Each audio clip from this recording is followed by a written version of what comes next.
Pues muy bien, un gran saludo para todos ustedes. Me alegra mucho estar aquí nuevamente, saludarlos en el nombre de Yeshua una vez más.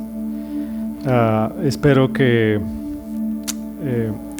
vayamos avanzando en este estudio del Evangelio del Reino. Otra vez estuvimos dando una vuelta por las historias de Jacob, de Esaú. Hemos regresado a analizar las parábolas. Hemos planteado todo esto relacionado precisamente con lo que Yeshua enseñaba, cómo encriptaba su mensaje. Y bueno, ahí vamos. Como les digo, esto se trata de activar la mente, de tener el pensamiento ocupado en el reino, en cada palabra que Yeshua dijo referente a este reino. Y bueno, aquí estamos precisamente considerando o hablando acerca de 3 parábolas. La parábola de la oveja que se pierde, la parábola de la moneda que se pierde y la parábola del hijo que se pierde. Hay diferentes figuras en las que podemos pensar en cada parábola. Estábamos analizando precisamente la parábola del hijo pródigo, porque el hijo está en esa provincia, ya lo vimos, está en esa provincia apartada, está lejos del padre, y de repente él comienza a sentir un deseo de ir a casa, de regresar donde el padre, ¿no? E incluso se le ocurre una idea que es bastante llamativa. La idea es regresar al padre, y como él sabe que el pecado fue tan grande, la ofensa fue tan grande, lo que había hecho había sido tan malo, que incluso considera rebajar su puesto de hijo y que le traten o le consideren como un jornalero, ¿no? Su expresión: ¿cuántos jornaleros en la casa de mi padre tienen pan, abundancia de pan, y yo aquí perezco ¿de qué? De hambre. Y allí es donde surge la frase tan conocida, ¿no? Me levantaré e iré a mi padre y le diré, ¿no? Padre, he pecado contra el cielo y contra ti. Siempre me ha llamado la atención porque el hijo pródigo dice haber pecado contra el cielo, ¿no? Bueno, en hebreo es shamayim, ¿no? Y esto pudiera llevarnos a pensar que la rebelión de aquel muchacho tuvo connotaciones mucho más grandes y mucho más amplias que las que de pronto simplemente tuvo para el hogar, ¿no? Pero también aparece la figura de que cuando regresa, el padre da la orden de hacer una fiesta. Y es una fiesta que le ha costado o le cuesta mucho al padre. El anillo, el vestido, las sandalias, el becerro gordo que murió. El becerro gordo que murió fue lo que más le dolió al hijo mayor. Fue lo que más le molestó. E incluso le valió el reclamo al padre para decirle: padre, ¿por qué murió el becerro gordo? Por este que ha sido tan desordenado en su vida, ¿no? A propósito, pues, ¿qué culpa tiene el becerro, no? ¿Quién es el becerro que muere, perdón? Generalmente en los sacrificios, ustedes saben, el becerro estaba destinado a las ocasiones más especiales. Y por supuesto, el becerro no puede figurar más que a Yeshua, a otro fuera de Yeshua. Es decir, que si queremos buscar similitudes con esas figuras, pues la más adecuada para aplicarle al becerro gordo, al mejor de todos, pues puede ser Yeshua, ¿no? ¿Por qué un anillo? Bueno, el anillo era usado en esa época como un sello de autoridad para firmar documentos, como para demostrar demostrar quién quería ser, ¿Me hago entender? Es decir, que los reyes firmaban con ese sello, las autoridades firmaban con un anillo que tenían en su mano.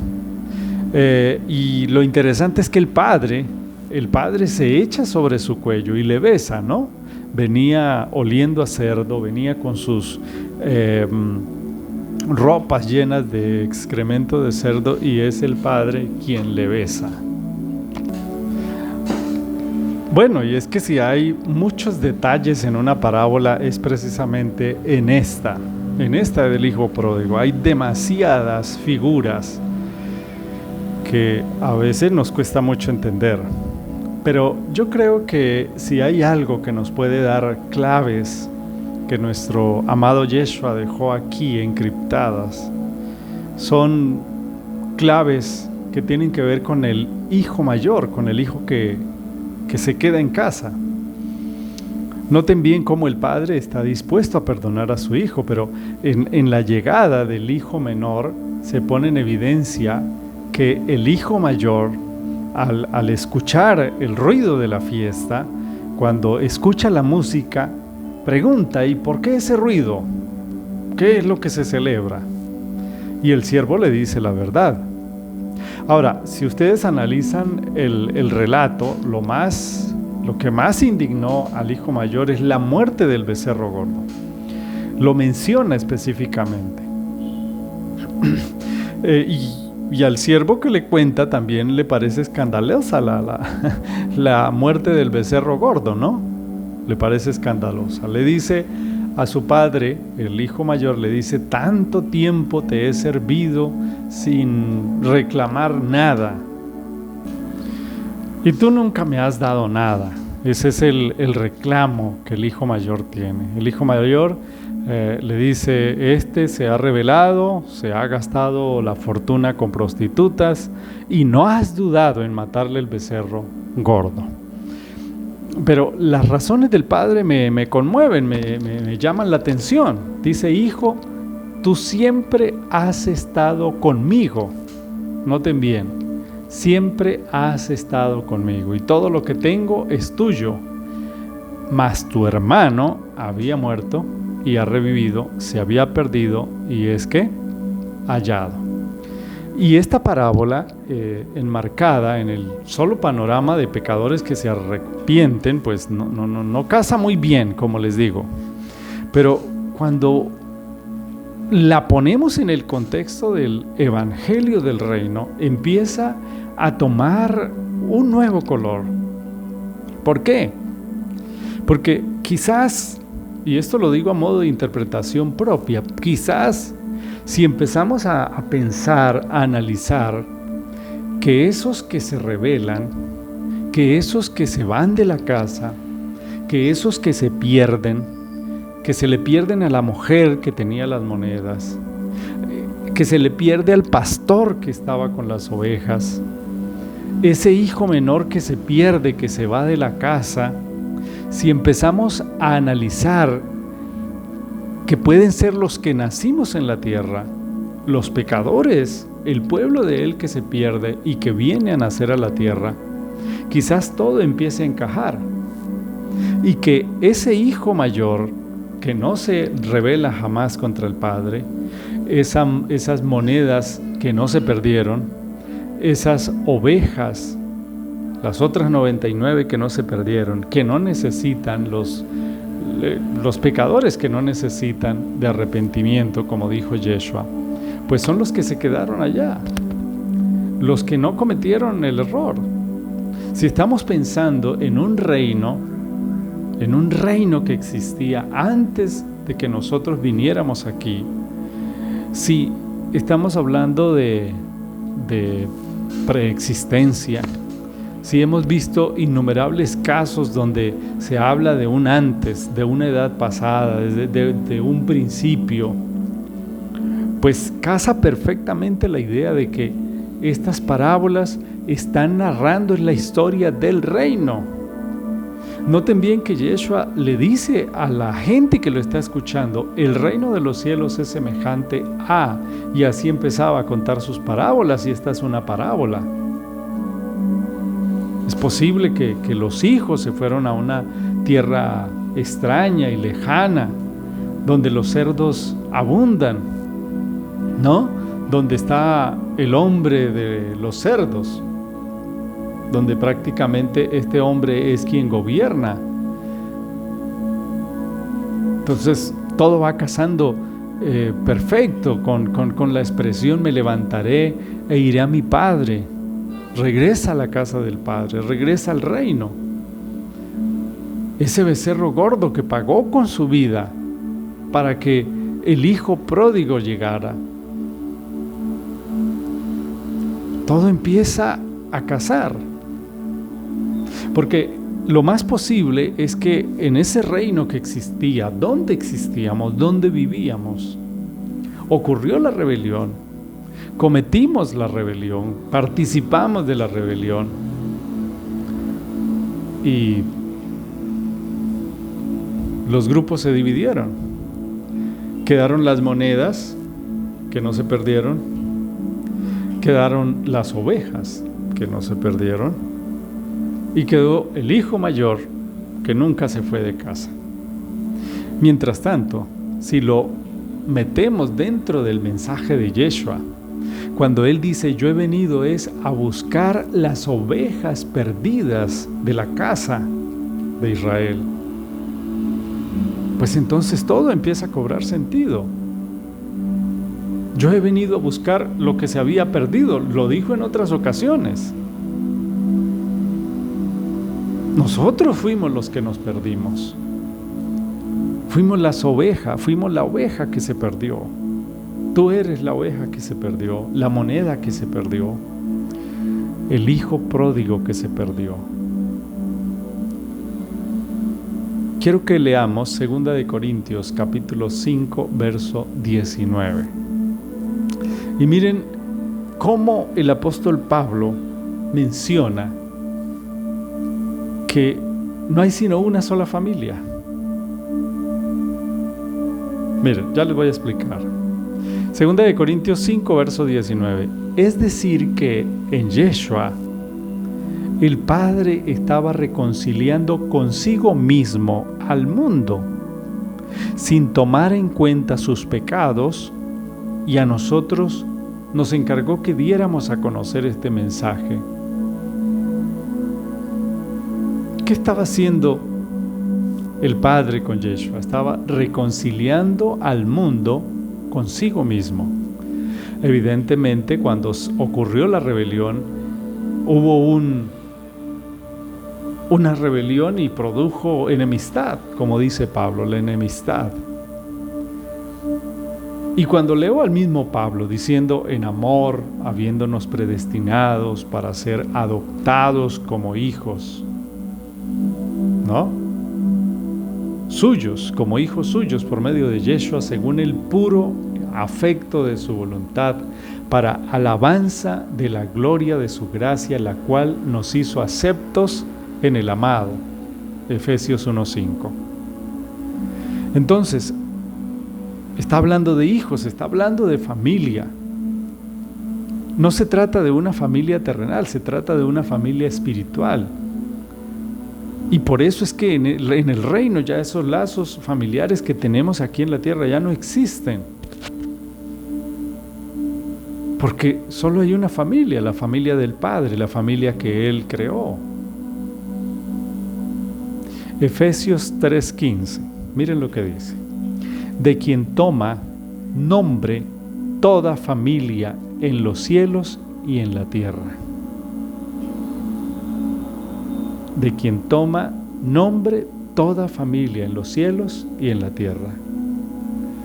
Así que se me da por pensar que el Padre y sus dos hijos es sencillamente el recuento de lo que pasó y pasará con los escogidos que vinieron a la tierra y aquellos que jamás pecaron y nunca se rebelaron en el reino de los cielos.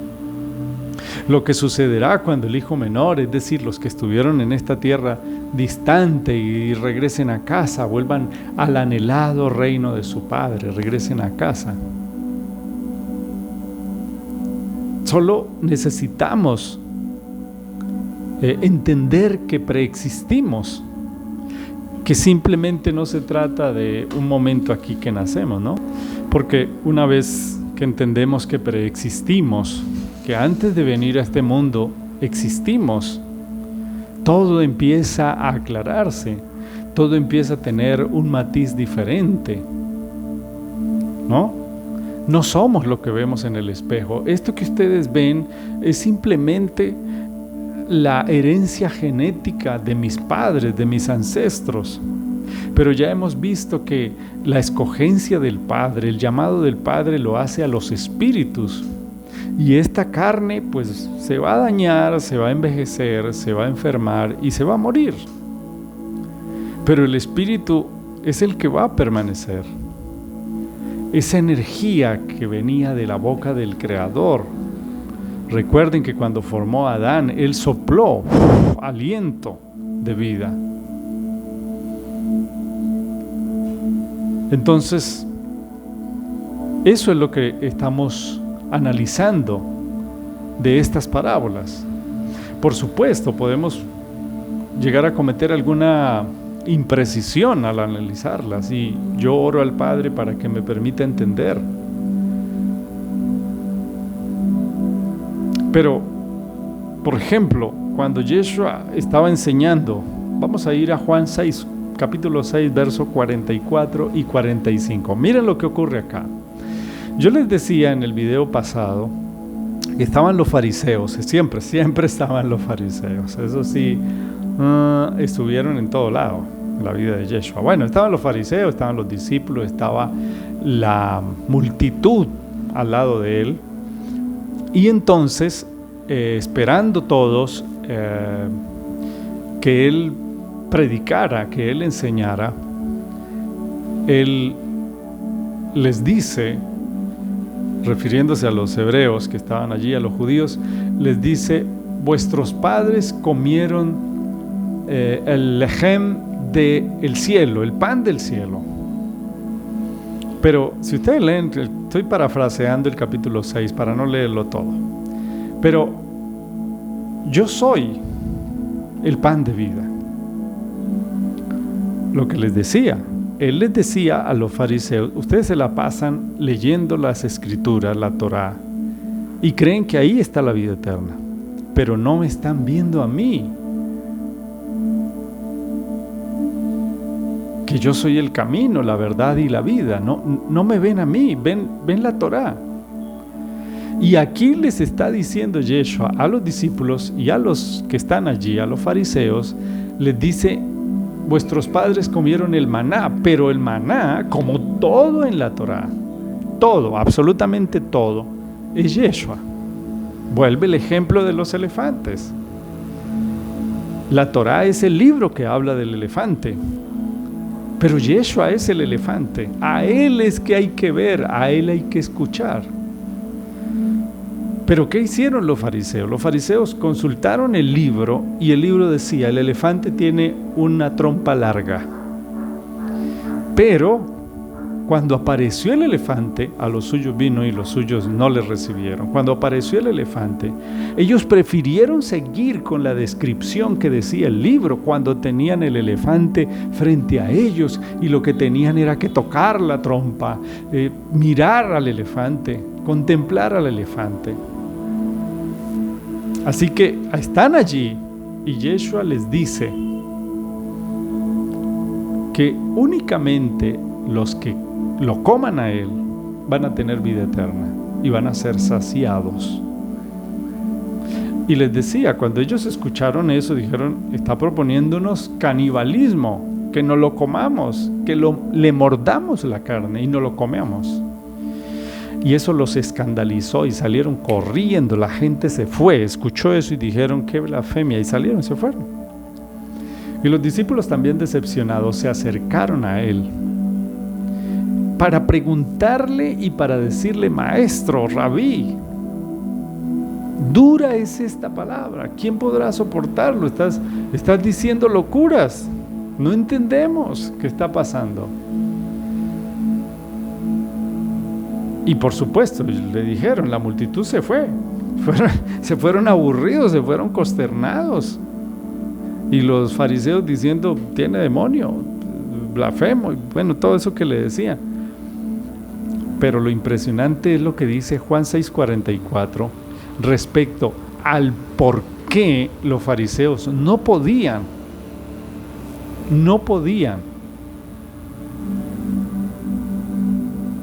entender. Voy a leer. O sea, los discípulos están preocupados porque ellos pensaban que el éxito de la misión de Yeshua era que mucha gente se convirtiera. Pero cuando el auditorio estaba lleno, cuando la montaña estaba llena de gente, Yeshua hablaba y se dispersaban. Así que si hay algo, esto es una clave que les voy a dar, que la aprendí de la Biblia. La verdad saca huyendo a las personas, a las multitudes. Grábense eso. Si ustedes ven una iglesia donde el mensaje lo que causa es alegría y emoción y lágrimas de felicidad, pues sospechen de eso, porque cuando tú lees los evangelios te vas a dar cuenta que la verdad que Yeshua predicaba sacaba corriendo a la gente.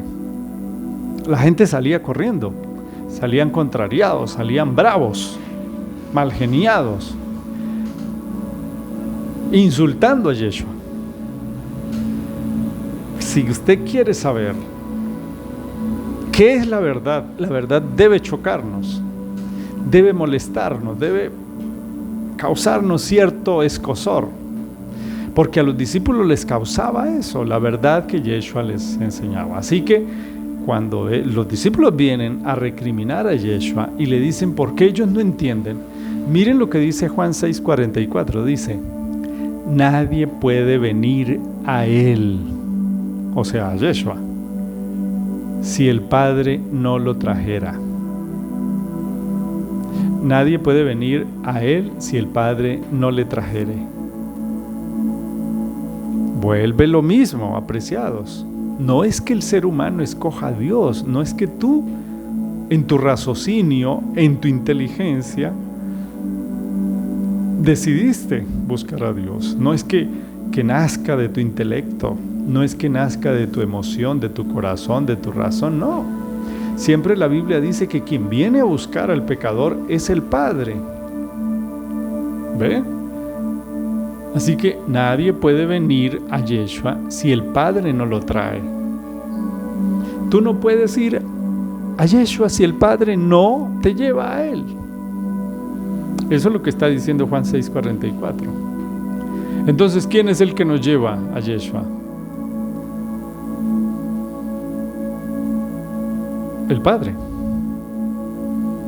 Y ahora Yeshua va a citar una escritura del Tanaj, del Antiguo Testamento, por llamarlo así, y dice, como está escrito en los profetas: y serán todos enseñados por Elohim. Escuchen bien. Y serán todos enseñados por Elohim. Así que todo aquel que oyó al Padre y aprendió de Él, viene a mí. Voy a volverlo a leer para que lo entendamos.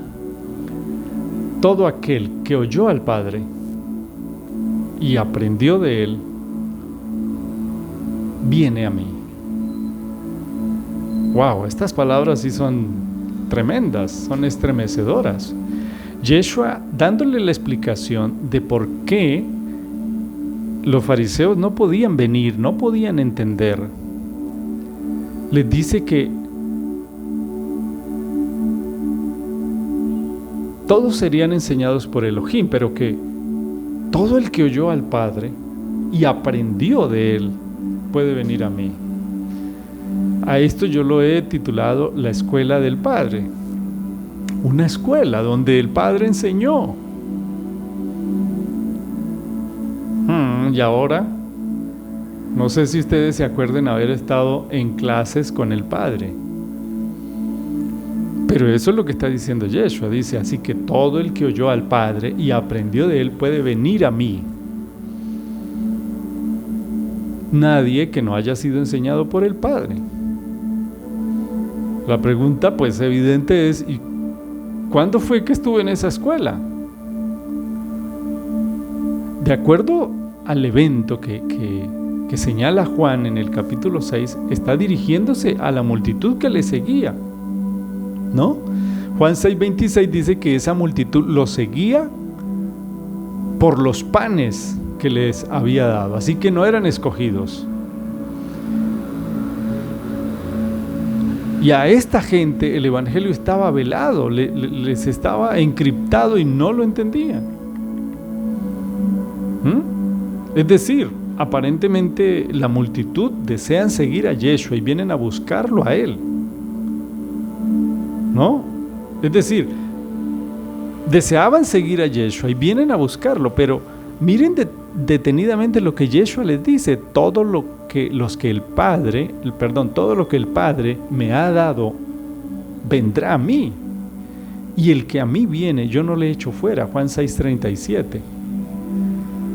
Entonces, ¿por qué sus palabras le repelen? Entonces, ¿por qué los está rechazando? Pues sencillamente porque el Padre no los había mandado a traer. Solo hilen las cosas y busquen el hilo de las cosas.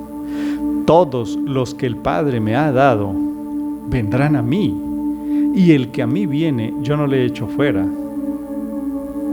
Es decir, que Yeshua sabía que todo el que se acercaba a Él y resistía su palabra, pues era porque el Padre lo había mandado,